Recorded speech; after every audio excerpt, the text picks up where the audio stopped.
it is very possible that in the last 4 days that my bees could have potentially swarmed out on me. So I figured today would be a good day to truly go into them and see what is going on and kind of talk about what are some of the signs that you can look for so that your bees don't swarm too. Come on.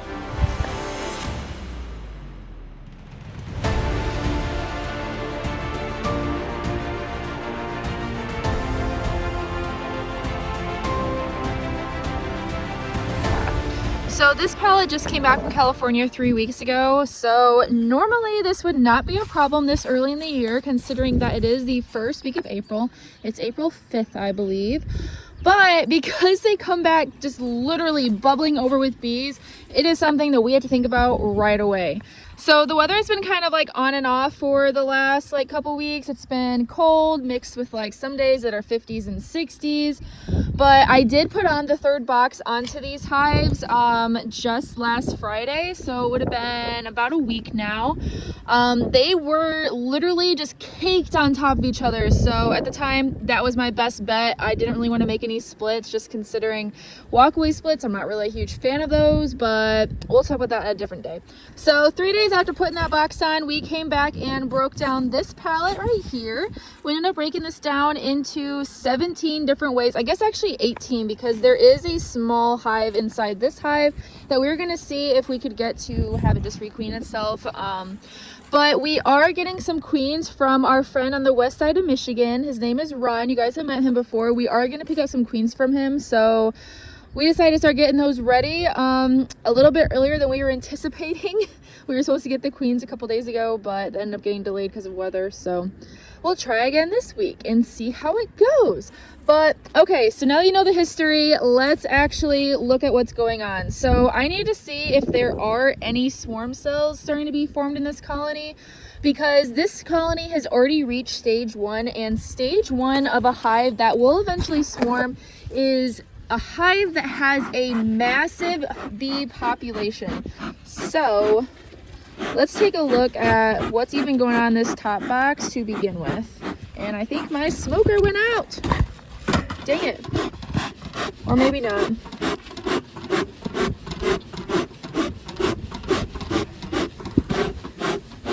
There we go. Yep, that's what we want. All right. Because they will be a little feisty. It's been raining the last 4 days, so that is also why I was a little nervous. We already knew that they were getting close to swarming, and when I went into this pallet, actually this hive in particular, we found swarm cells in this freaking hive, which is insane, especially because it's really early. Now, we did leave out some old equipment in the area, so they could have been robbing out from those as well.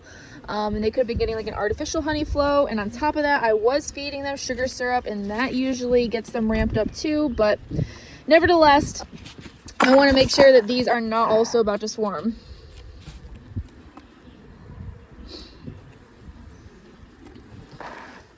They got everything stuck. They like to do that. Oh, calm down. Oh.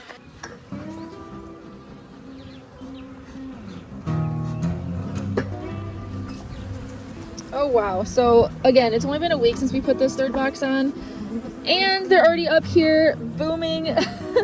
I wonder what they're even putting up here. And the other triple stack that I was just talking about, we broke down on this pallet. They did already have honey in all of the cells. So like I said, I think they were doing a little bit of robbing. They had to. Like, I don't know what else would have been producing a big enough flow this time of year for them to be bringing stuff in like that. Oh, we put in one less frame in here. Oopsie. That's okay. That sometimes works out for the better. So let's see. Yeah, see, you got some, you can see it in the cells there. They're definitely bringing in something, whether that be from robbing or that could just be a small like maple flow or something else going on right now. We have been seeing dandelions everywhere, so it is possible that they're going to start ramping that up and going to be able to start collecting some nectar soon. I'm estimating that the flow, considering we're going to start getting some nicer weather coming in actually next week, starting in a couple days. I'm estimating that the flow is probably going to start to trickle in about a week and a half to 2 weeks. Like I keep saying, I've been seeing patches and patches of dandelions. So we're getting there, guys. Get ready. This has been an early spring so far. So yeah, I don't know where they're getting it, but they're definitely bringing in something. Now they could just be moving honey about throughout the hive and moving it up. That is possible too, just to prepare for give the queen some more space to lay and stuff like that. So okay, I don't really need to dig through this box. It's kind of pointless for me. So let's see what's going on in that second box, because that's going to tell me how they're doing in terms of swarming. So like I said, stage 1 of a colony that is going to start preparing to swarm is the population. If you see bees that are literally bubbling over, that is stage 1. Stage 2 is when you go into your hive and you see that they have a ton of capped brood. At that stage, they're gonna start drawing out little queen cells too, like little queen cups. You'll see those in the bottom of frames, and we'll see if I can actually find some in this colony, because I guarantee they're probably already doing it.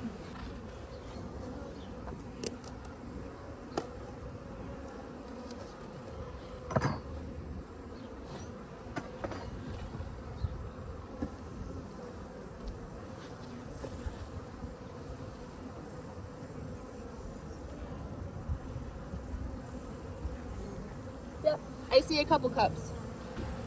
So when I say that I'm starting to see queen cups, what I'm talking about is you will start seeing, let's see, let me clear out some way so you guys can see it. Cells that look like that, or this one, or this one, or that one, or that one, or that one. You guys get the memo. So the next thing that you want to look for when you are looking at this is if you open them up and you see that there is an egg in there, that is what we call being charged, which would mean that they have already initiated a swarm response. Once their response is started, you cannot stop it. It is inevitable. They are going to find a way to swarm, even if you kill off all the cells. That is something that's really important. That's a mistake I made in my early beekeeping days. I would go into a hive, I would see charged cells, and I'd remove them all and think that everything would just still be a-okay and that the queen would be fine. But then I'd always come back like a week later and the queen would be gone, and I would just see a bunch of emergency cells. Because once that initiation is started, that queen then starts preparing to be able to swarm. And she doesn't stop. They all work off of timing, and like I said, it's like a clock for them. Nope, none in that one. So this is what I would call stage 2, and I guarantee there is a lot of capped brood in here. And all they're waiting for right now is for the weather to clear up. Then I guarantee they're probably going to start putting some eggs in those cells.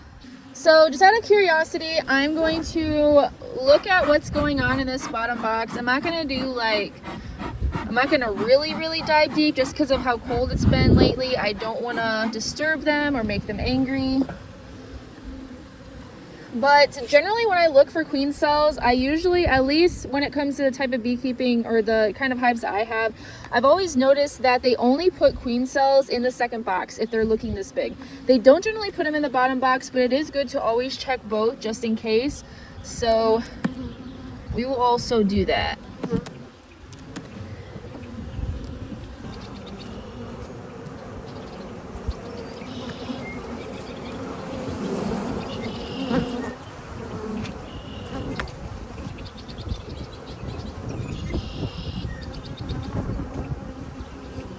So it looks like the queen is just laying eggs down here. So all of their capped brood probably was down here a week or 2 ago. They seem to be on a rotation where she lays up all the bottom box and she moves up to the top, lays all of that, and just keeps a nice rotation going that way.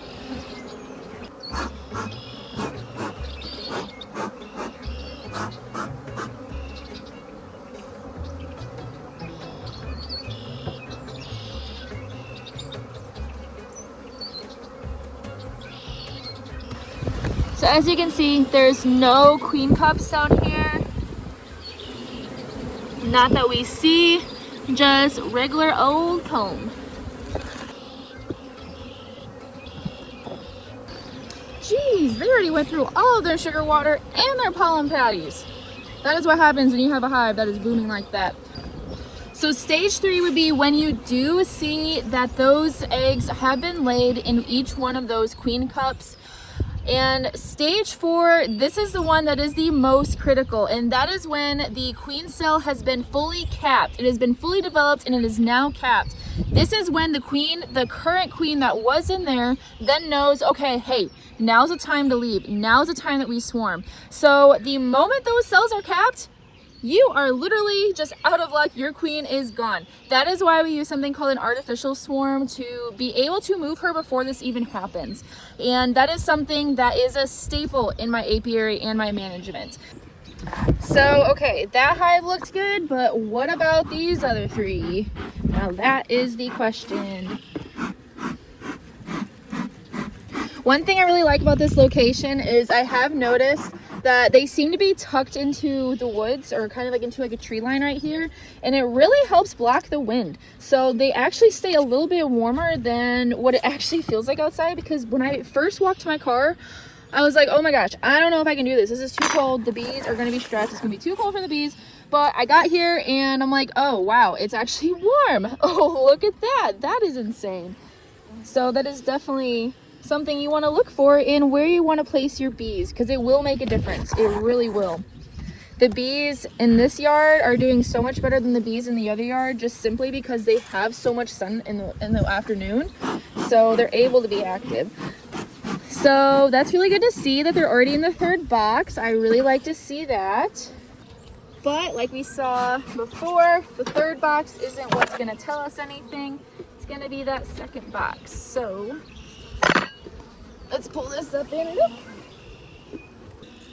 Oh yeah, that's a strong, healthy looking colony right there.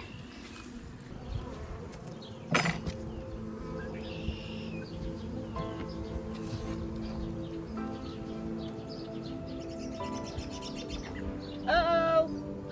Uh-oh. Oh no. Well, it's a good thing we came out here. We have a charged and almost capped cell right there. This one looks like it was just capped and it's been cold, so we might have gotten lucky. Maybe. That one's charged and has a cell in it. That one's charged. That one's charged. Shoot. That was definitely not what we wanted.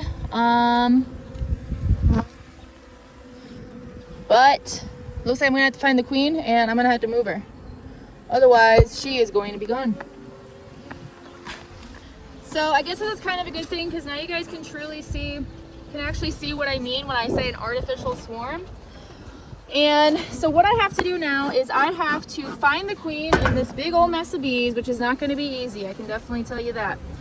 And then I have to move her into a nuke box, because at the stage that those queen cells are, yeah, they're going to swarm at the first chance that they get some warm weather. So I'm pretty much going to make a split with her, leave the queen cells in here to keep doing their thing. And I guess that's just going to be how it has to go. So this might take a minute.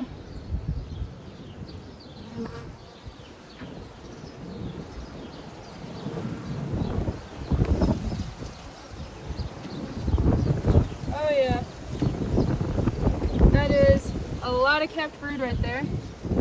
And of course it's starting to get windy and gross, which is not at all what I wanted. And this is the hard way of having to find a queen.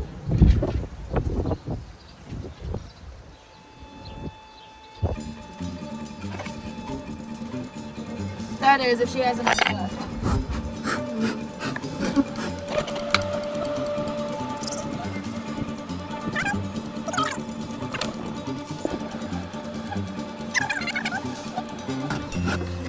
There's still a lot of bees in here, so I don't think that she's swarmed yet. But I think that at the first chance of some warm weather tomorrow, she would. They usually like to swarm earlier in the day. They don't like to swarm at night because, of course, it's about to be dark out and then they got to be stuck in a tree somewhere.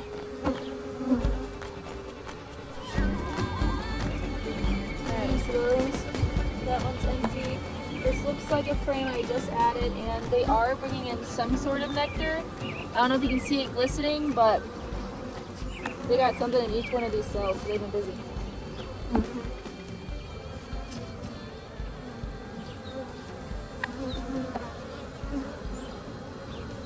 Oh, chill. Don't you just love when the field bees are slow alive? So they're feisty.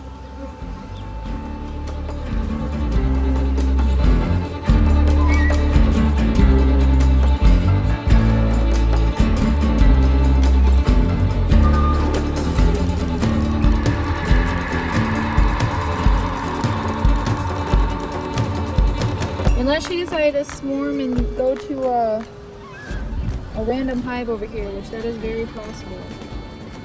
And would not surprise me one bit. If that would be fine if she did that, but.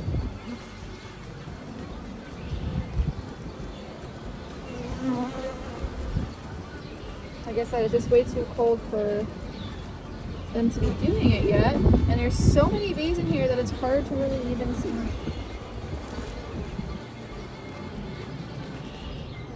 Which really kind of stinks, but it is what it is.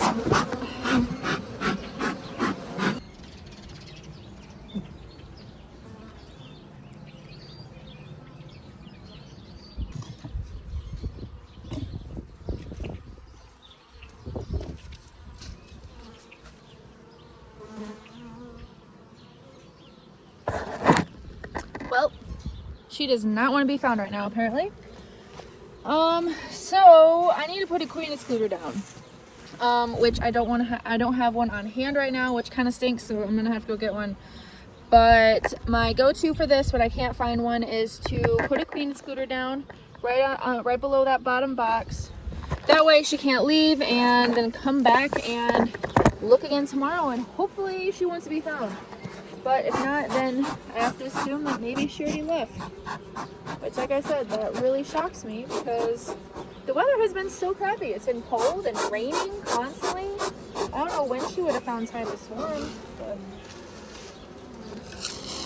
And they just got capped, like today. Maybe she swarmed this morning. Dang. Well, let's see what's going on with these at least. Finish up the rest of them.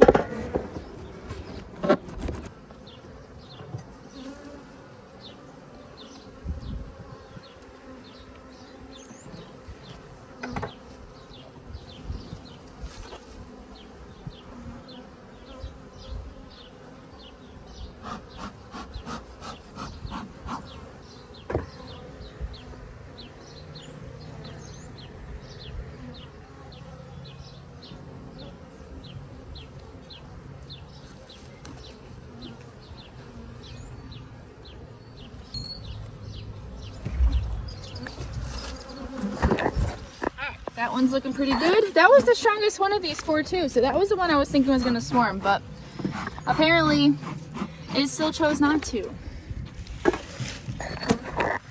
Sometimes you can't predict bees. Bees will just be bees. That's just a part of the fun, I guess. So one of the rules when it comes to swarming is the bees generally will not swarm unless it's right before the flow. They want to make sure they have enough nutrients they're going to be coming in to get them off to a really good start because they can only carry so much with them. So, like I said, I'm a little confused why she would want to swarm already. And that one's looking pretty good too. But it is what it is. That's just the fun in beekeeping. So I hope today was helpful. I hope I find that queen. I'm going to go run and grab a queen excluder and throw that on there real fast. And I'll see you guys soon. So don't quit and be fit. Oh my God! I found her! Yes.